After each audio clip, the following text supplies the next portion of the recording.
The sweat has begun. Hello and welcome back to How Did You Do It? The first episode of 2024. We are back. I am on camera. This is a big moment for me. It's definitely one that was an intention. The self-discipline thing, push yourself out of your comfort zone. I feel like it gets to the start of 2024 and it's like you get back to the desk and it's like, what do I even do? Like, what are my tasks? Like, what is my job? Who am I? And I was thinking the other day that we're halfway through Jan. So it's only really a few weeks before we see those memes on Instagram that's like, oh, it's the first month of 2024 is done. Like, how's your New Year's resolution going? And I suddenly was like, then from there, it's going to be March and it's going to be like the first quarter of 2024 is done.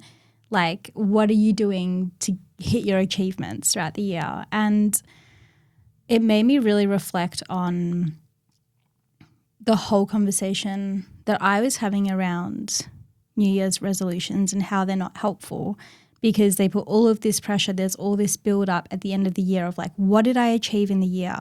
And then you start the new year and there's all this pressure to be like, what am I going to achieve in the new year? And I put up my intentions for this year, which were authenticity over facade, self-discipline, connection and community. Can't remember what the last one was. I'm sure it was great. We can go on Instagram and look. But it's this whole idea that every single morning we get to start again. We can start our journey whenever we want to. We can start again at any point. And I know my journey for me started, July last year. That's when I was like, something needs to change and I need to start again.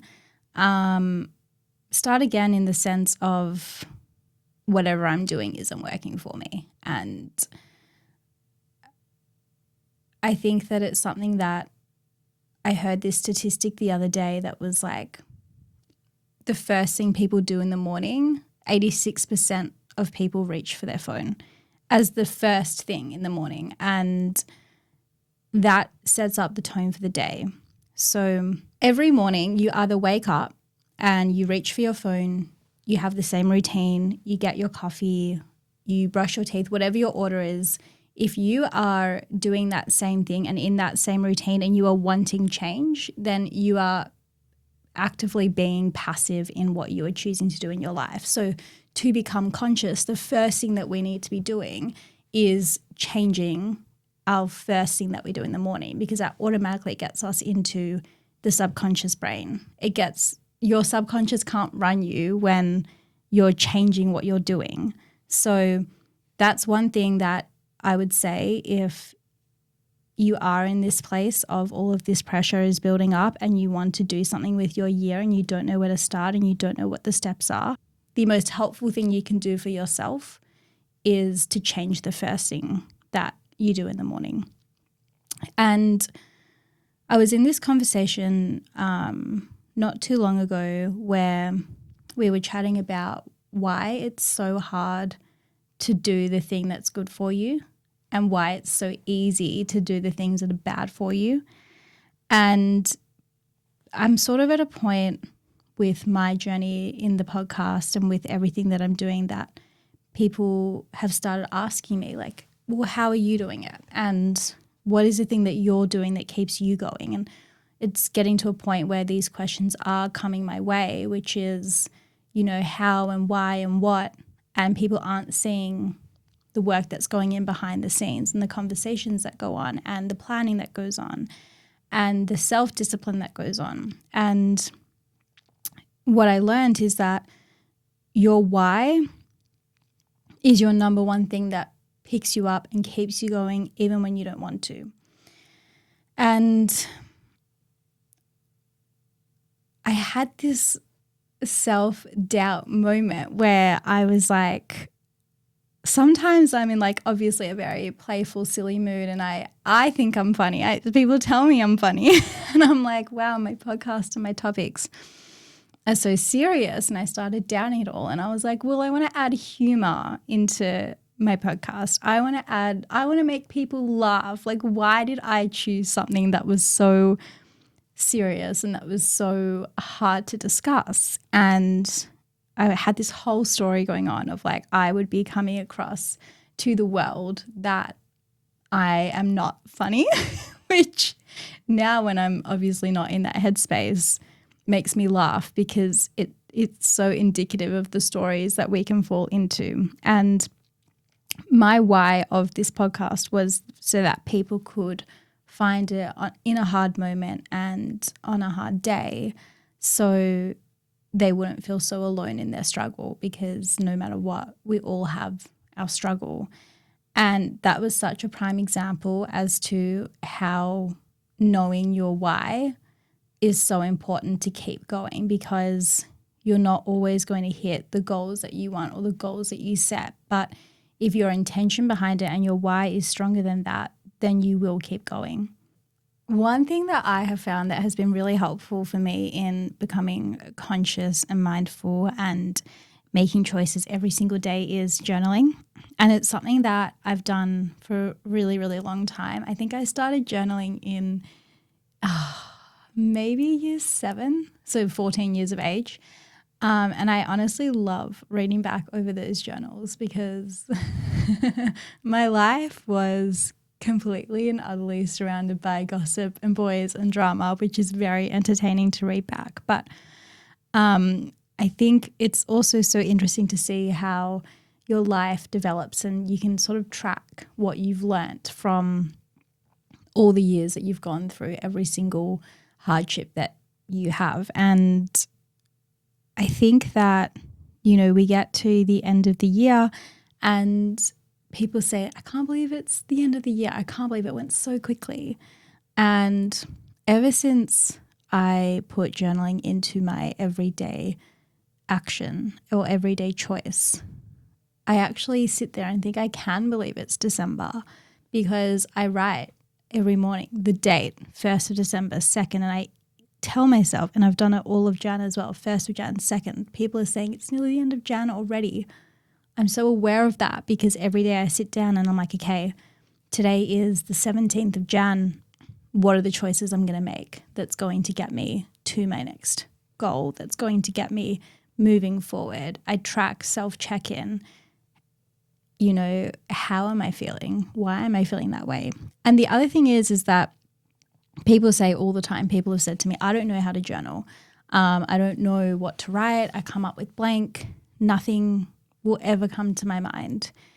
And I would encourage you to think about why. What pressure are you putting on yourself? What are you trying to achieve with the journaling? Because if nothing's coming up, potentially there's a block as to what you're allowing yourself to access. If nothing is coming up and you are sitting there with a blank piece of paper, ask yourself what thoughts are going through your mind in that moment. Is it, I don't know what to write, I can't do this, how are other people doing that? Already that is taking the intention away as to why journaling is important. And I know that a question that has worked for other people when I've spoken to them about journaling is, I don't know what to write because, or I don't feel like I'm good at journaling because. And automatically that will then allow you to write freely as to what you're feeling in that moment, and you'll see your thought process develop. I personally have 2 diaries. I have one for positive memories and gratitudes, and then one for free writing, because oftentimes a form of free writing you'll find the thoughts and the processes to be quite negative. So when reading back over, journaling or phases of life, you could sit there and think, why does my life seem so negative? Or why am I always sad? Why am I always struggling with something? And so, look, they say that journaling is important in terms of becoming more self-aware, in terms of understanding what your narratives are. When you write down things like, this is happening to me and this is how I feel about it, and, questions might come up. Why is this happening to me? That is going to build self-awareness around the stories that you are telling yourself every single day. So there's sort of 2 components to the journaling. I'm going to start with gratitudes. Gratitudes are the number one way that we can come into the present moment, the number one way that we can remove the chaos and the anxiety and anything about thinking from the past to the future, gratitude is scientifically proven to lift your mood if you are actually going into what am I grateful for right now? Again, we're always told to be grateful that we have a roof over our head or that we have food on our table, but I encourage you to go deeper into that. Think about memories of people, of places. Think about things that you're proud of, that you've achieved or that you've overcome, and really take that time to build that relationship with yourself, because we're so quick to diss ourselves and we're so quick to push ourselves away and to tell ourselves that everyone and everything is better than us. And so the gratitude component is important for that mood enhancement, especially at the start of the day. And then in terms of journaling in general, it's actually been proven to process emotion. It's been proven to improve stress and anxiety, because you're getting everything out that's circling on and going around and around in the brain. You're getting that out onto paper, and there's a sense of relief that you don't have to carry it. And then you can go a step further if you're actually interested in learning about what your brain is doing to you. Highlight the themes that are going through, highlight the stories that are coming out. I saw this reel today actually, and it was super interesting. And basically, the reel talks about if you are constantly asking yourself, why is this happening to me? Or you're using a question of why in a negative connotation, that is a form of shame, because you are judging yourself and you are assuming that something is inherently wrong with you. So that could be, today I was at work and XYZ happened. This always happens to me. Why do people talk to me like this, think of me this way, this, that, the other? The underlying tone behind that is what's wrong with me.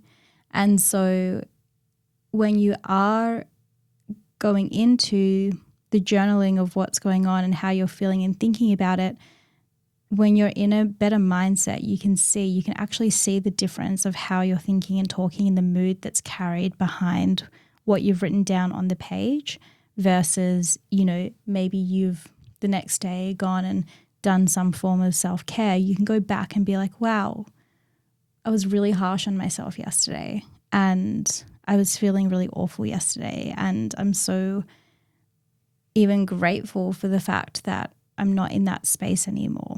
And so journaling really does improve this conscious awareness that we're so quick to just get up and go about our days and be in the hustle and the bustle of hustle and bustle. Is that even a term?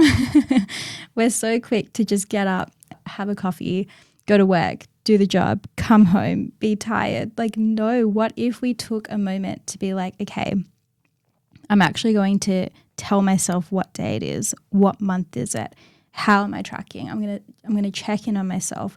What was my intention? It's not even about goals at this point, especially at this time in the year.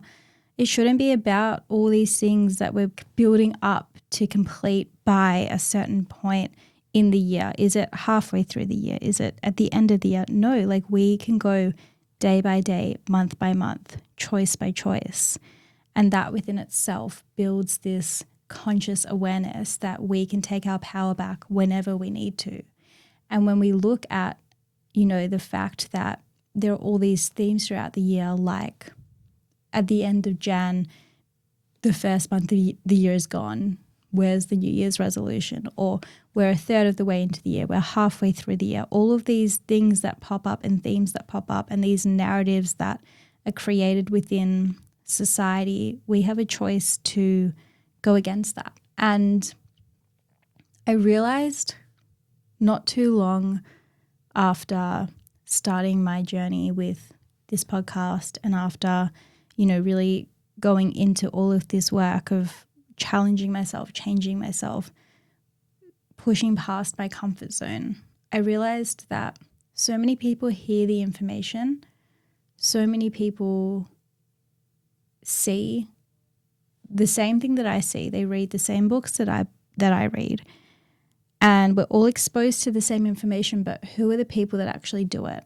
And I had this thought that, what if I was to just do it day after day after day and not give up?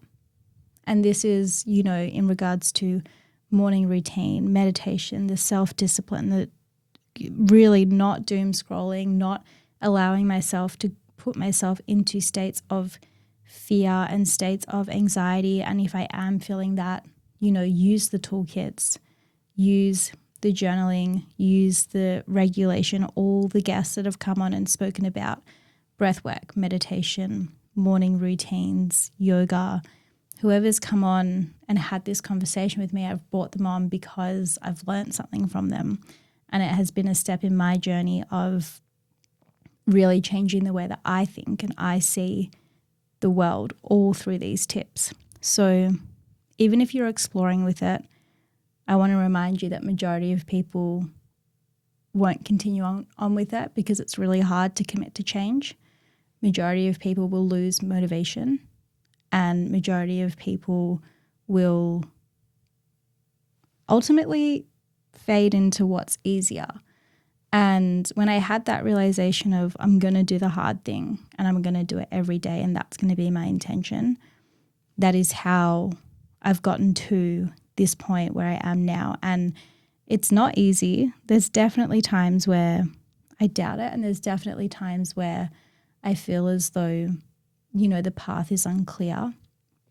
However, when I realize that I'm now speaking to over 1,000 people, that shows me that I started this 4 months ago. I committed to it, and I'm sitting here now and having multiple conversations with people coming up and asking me about my journey and telling me what they want to be doing and asking me how I did it. And it's like we just share this information because those that are actually serious about changing how they feel and changing what they want out of their lives, it is possible.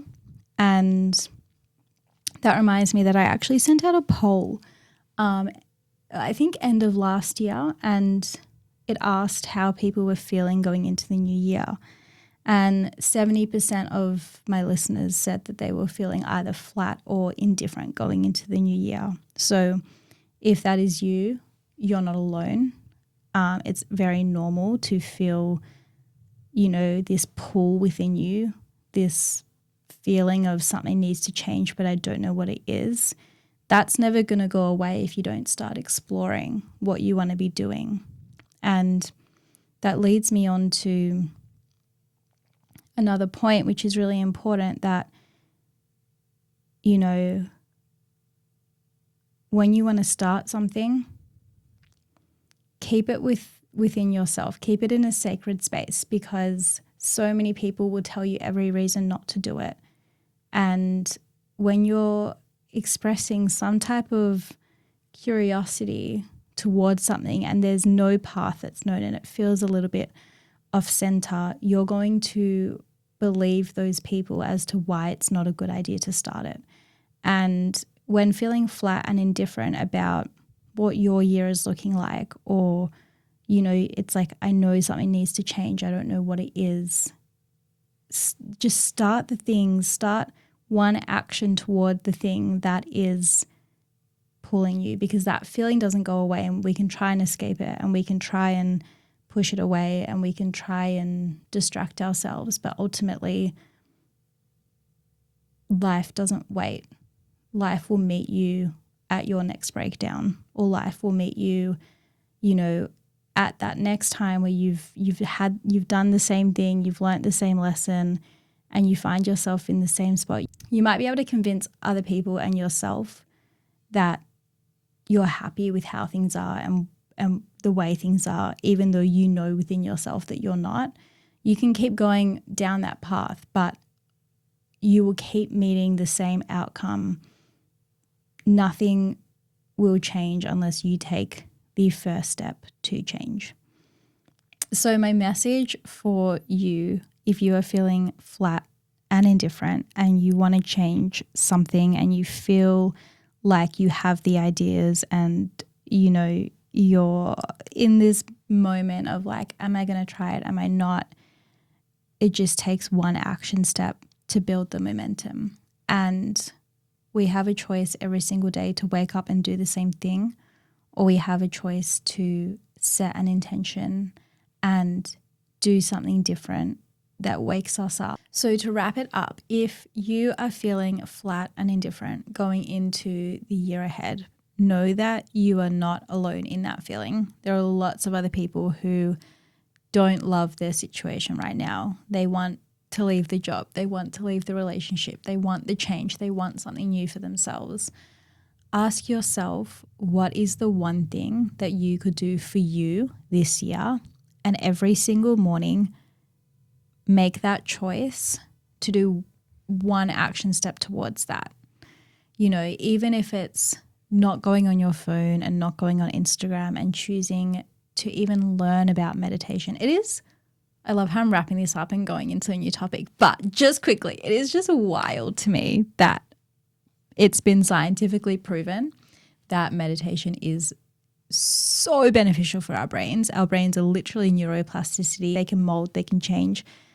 And meditation is one way to do that. It has been scientifically proven and people still are apprehensive to try it because they don't think they're good at it. Take the pressure off yourself when exploring new things. Get curious about what it is that you want to be doing and changing and trying this year. You're not going to be good at it. You're not going to be perfect at it, and that is okay.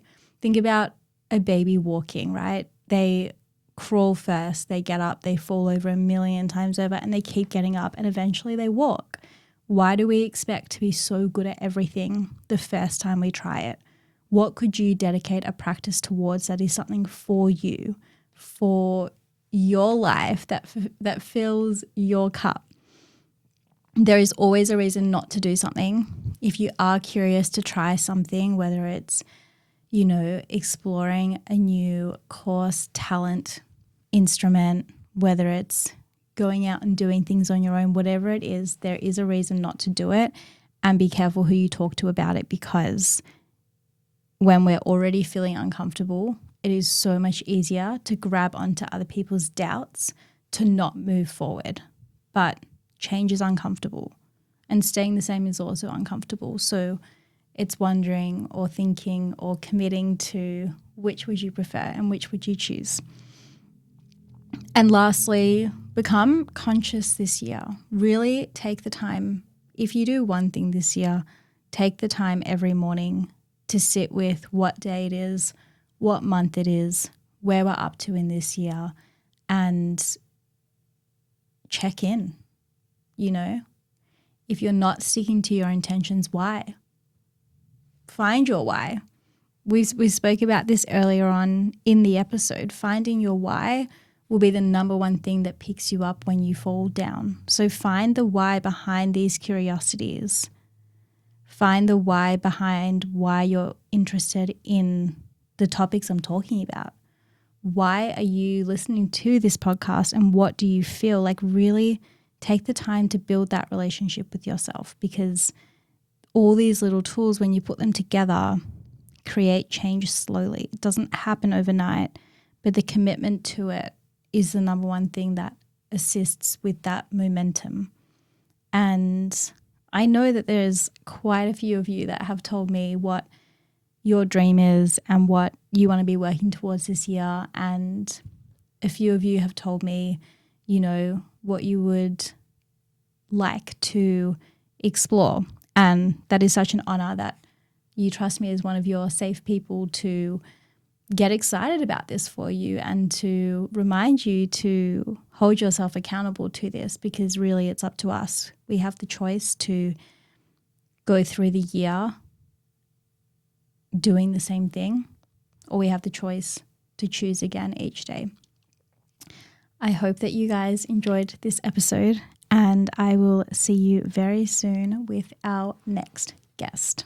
Thank you so much for listening to this episode. If you do get something out of the podcast and you do enjoy it, the number one way to support me is to follow me across my socials on HDYDI.pod, and to also subscribe on YouTube.